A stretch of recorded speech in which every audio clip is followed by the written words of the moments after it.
नमस्कार दोस्तों, धर्म रहस्य चैनल पर आपका एक बार फिर से स्वागत है। आज हम एक बार फिर अप्सरा के अनुभव को आगे बढ़ाते हुए आगे के विषय में ज्ञान प्राप्त करते हैं कि क्या उनके जीवन में घटित हुआ था।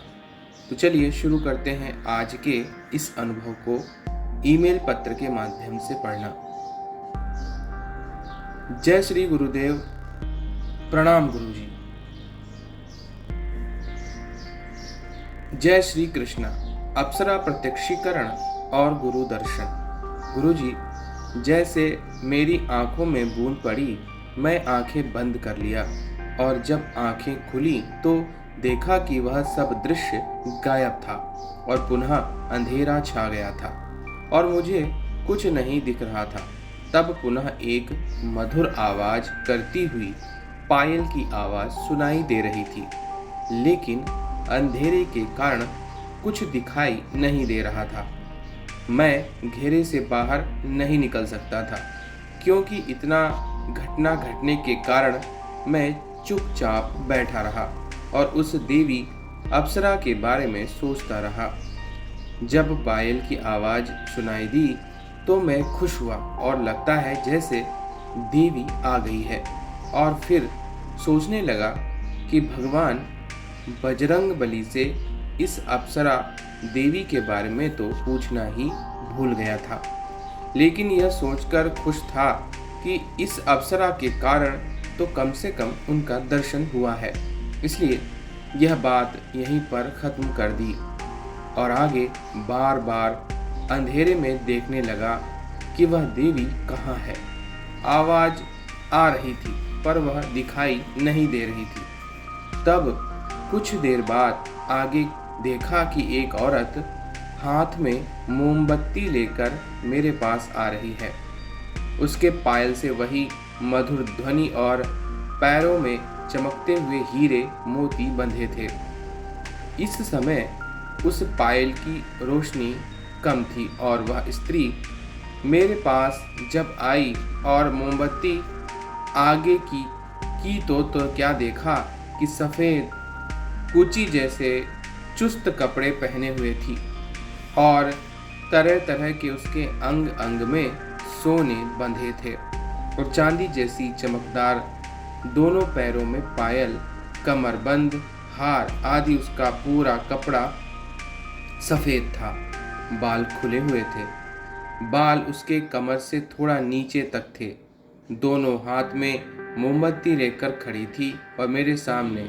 गुरुजी, लगता था कि मेरे मन की बात जानकर इस बार कपड़े पहन कर आई है।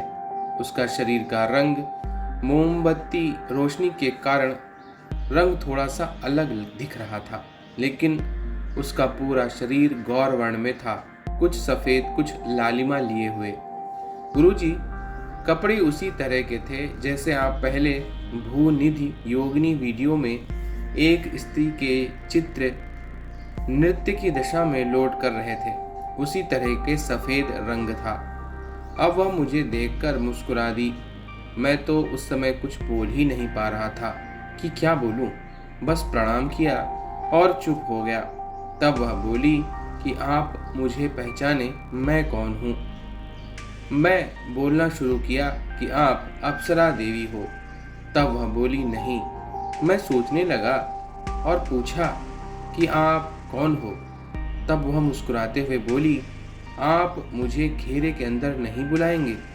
तो मैंने कहा, देवी, अगर आप अच्छी हो तो आ सकती हो। अगर आपके मन में मुझे हानि पहुंचाने की इच्छा होगी तो आप इस घेरे को कभी पार नहीं कर पाएंगी। तब मुस्कुराते हुए बोली,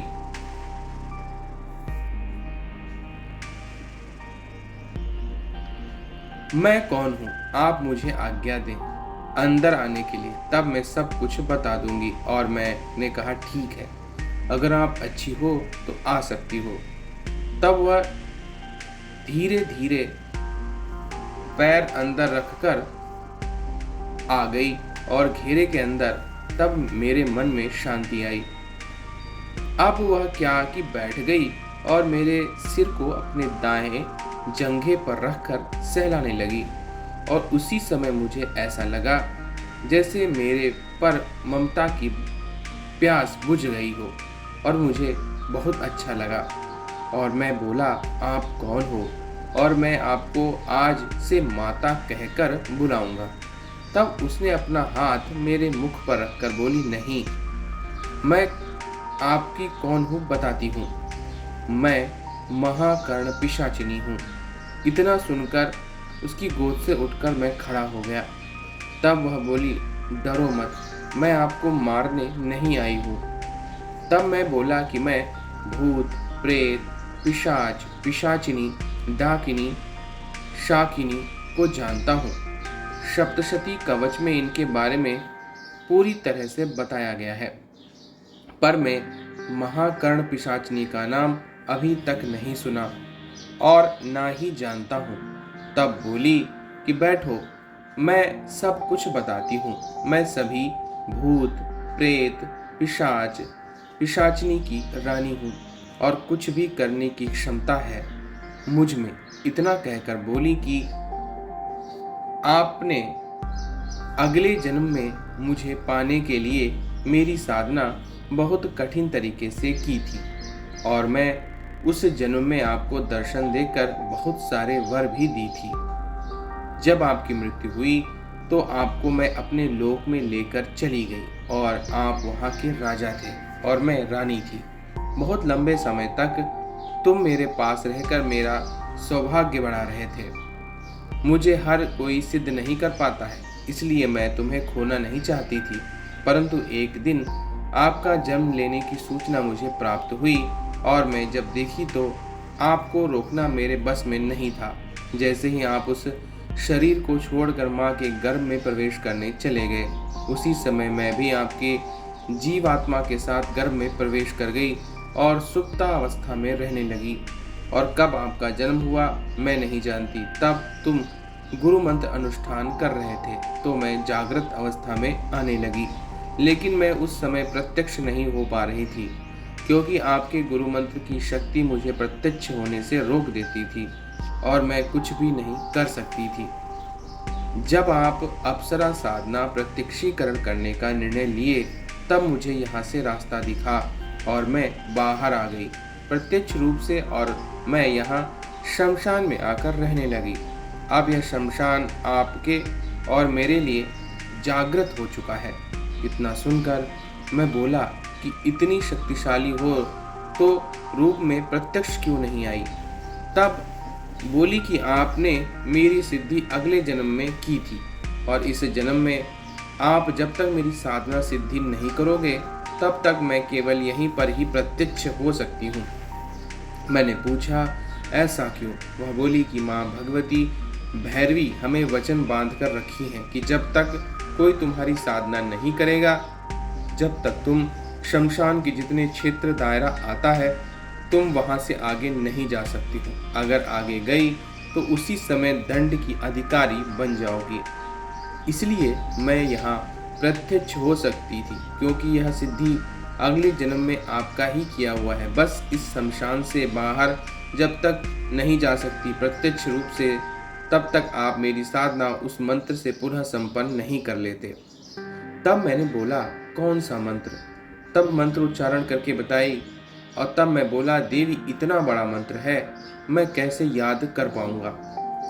तब मैंने पूछा, अगले जन्म में क्या यही मंत्र मैंने सिद्ध किया था? तब बोली, मंत्र यही है, बस इसकी विधि अगले जन्म की अलग है और इस जन्म की विधि की आवश्यकता नहीं है क्योंकि जो मेहनत साधक साधना सिद्धि के लिए करने लगता है वह तो आपको स्वतः ही प्राप्त हो जाती है। मैंने पूछा, ये कैसे? वह बोली, अगर मैं नहीं चाहती तो आप कितनी भी साधना कर लो, परीक्षा में सफल नहीं हो सकते हो। यह ऐसा होता है, अगर साधक साधना कर करके थक जाता है और फिर भी पीछा नहीं छोड़ता, जब उसका अहंकार चूर चूर हो जाता है तब हम सबको दया आ जाती है और उसे सिद्धि प्रदान कर देते हैं। अगर हम उस सिद्धि रूपी शरीर को धारण नहीं करेंगे तो आपको कैसे सिद्धि सफलता प्राप्त होगी? आप अगले जीवन में मेरे लिए परेशान थे और मैं इस जीवन में आपको स्वतः सिद्ध होना चाहती हूँ और सिद्धि सफलता प्रदान करना चाहती हूँ। इसलिए केवल प्रयोग के द्वारा भी आप मुझे सिद्ध करके अपने जीवन में मुझसे सब कुछ प्राप्त कर सकते हो। वह बोली कि अब अप्सरा साधना प्रत्यक्षीकरण छोड़ो, मैं क्या नहीं दे सकती, क्या मैं सुंदर नहीं हूँ? आप बोले, मैंने सोचा ठीक तो बोल रही है, और अप्सरा के विषय में ज़्यादा कुछ पता नहीं था। जो जानकारी नेट पत्रिका में पाई थी ये वही ज्ञान था। और बोली, मेरा उपभोग करो, मैं भी तो प्रत्यक्ष हूँ, बस आपको छोटा सा प्रयोग करना है जिससे मैं आपके साथ हर समय प्रत्यक्ष रूप में रहकर आपके हर कार्य में मदद करूंगी। बस आप मेरे द्वारा बताए गए नियम से साधना पूर्ण कर लो। गुरुजी, जब वह विधि बताने लगी तो मुझे कुछ समझ में नहीं आ रहा था। मैं बोला, देवी, आप जो विधि बोल रही हो मुझे याद नहीं हो पा रही है। आप मुझे बताइए कि कैसे इसे याद करूं। अभी टाइम देखो, 2:38 हो रहे हैं और कोई शमशान में सुबह सुबह निकलते देख लेगा तो इस सब बात के लिए वह उल्टा ही सोचेगा। और कोई शमशान में आता भी है तो भी कई सारी परेशानियां हैं। तब वो बोली कि मेरे पास एक तरकीब है, आप जब कल आना तो एक बड़ा पात्र और एक स्याही लिखने के लिए लेते आना। मैं बोला ठीक है, और मैं उठा और जाने से पहले पूछा, तब आपकी क्या कहकर बुलाऊं? तो वो बोली हंसते हुए, देवी शब्द अच्छा लगता है, आप इसी तरह पुकारे। अब वह मुझे आलिंगन करके गायब हो गई और मैं बजरंग बली को प्रणाम किया और उसी समय शमशान से रोड पर आ गया। इस शहर में इतना था कि कोई रोक टोक नहीं थी, कोई कितने ही बजे आए या जाए, बस सिवाय शमशान में रात्रि कालीन जाना मना था। और मैं घर आकर सबका दर्शन करके खुश था। रात्रि में जागने के कारण नींद आ गई और दिन में ही सो लिया था। अब मैं एक दुकान से कापी कलम खरीद लिया और रात्रि होने का इंतजार करने लगा। पुनः 7 बजे मैं ऑटो से वहां पहुंच गया और उस सड़क पर उतरकर आगे पीछे मुड़कर देखा, कोई नहीं था वहां, और मैं उस शमशान की तरफ पैदल आगे बढ़ने लगा। और जैसे ही मैं शमशान के दायरे को पार किया, वह सामने साक्षात खड़ी दिखाई देने लगी। वह मेरी तरफ आने लगी और मेरे संग बहुत अच्छे से व्यवहार करने लगी। तब मुझे शमशान के बीच में चलने को बोली और हम दोनों पहुंच गए वहां। अब वह मेरे संग एक बच्चे जैसा शरारत करते हुए बोली, आप लेखनी और पत्र लेके आ गए हैं, ठीक है, इस मोमबत्ती के पास बैठ जाओ और लिखो। मैंने कहा, देवी आप लिख दो। तब वह बोली, नहीं, यह कार्य तुमको ही करना पड़ेगा। तब मैं बोला, ठीक है, बोलो। जो विधि तुम्हारे गुरुजी ने अगले जन्म में दिया था वह इस प्रकार है, यह विधि यहाँ मैं नहीं दे सकता आगे। अब प्रयोग विधि इस प्रकार है। मैं प्रथम मंत्र लिखा और विधि प्रयोग इस प्रकार से थी कि कृष्ण पक्ष की अमावस्या की रात्रिकालीन प्रथम पहर 9 बजे से साधना प्रारंभ करने का विधान था और चिता की राख लाकर आसन के नीचे रखकर अपनी चारों तरफ सुरक्षा घेरा बनाकर आसन पर बैठकर मिट्टी के पात्र में शराब और मांस का भोग लगाकर उस मंत्र का 108 माला नित्य 3 दिन तक करना था। इसमें मुंडमाला या सर्प की अस्थियों की माला या मनुष्य की अस्थियों की माला का तांत्रिक प्राण प्रतिष्ठा युक्त चेतना माला करना था। इसमें कुछ ना मिले तो फिर कर माला से भी कर सकते हो, यानी उंगलियों पर गिन करके। और भी कुछ बातें थी जो यहाँ बताने योग्य नहीं है। तब मैं बोला, यह सब ठीक है, पर मैं तामसिक साधना नहीं कर सकता, क्योंकि मैं इस जन्म में हनुमान चालीसा पाठ करता हूँ और अप्सरा साधना के बाद मुझे ऐसी साधना बिल्कुल अच्छी नहीं लगती। अगर देवी आपके पास कोई और उपाय हो तो बताएं। वह बोली, अगर आप मेरी सात्विक साधना करोगे तो मैं अपनी पूरी शक्ति प्राप्त नहीं कर पाऊंगी। तब मैं बोला, देवी आप अभी जैसे प्रत्यक्ष रूप में हो, क्या इस प्रकार की सात्विक साधना से मेरे रूप में भी प्रत्यक्ष दर्शन देख कर आ रह सकती हो? तब वह बोली, अवश्य। मैं खुश हो गया और बोला, मैं इस विधि को सीखना चाहता हूँ। यह विधि इस प्रकार थी।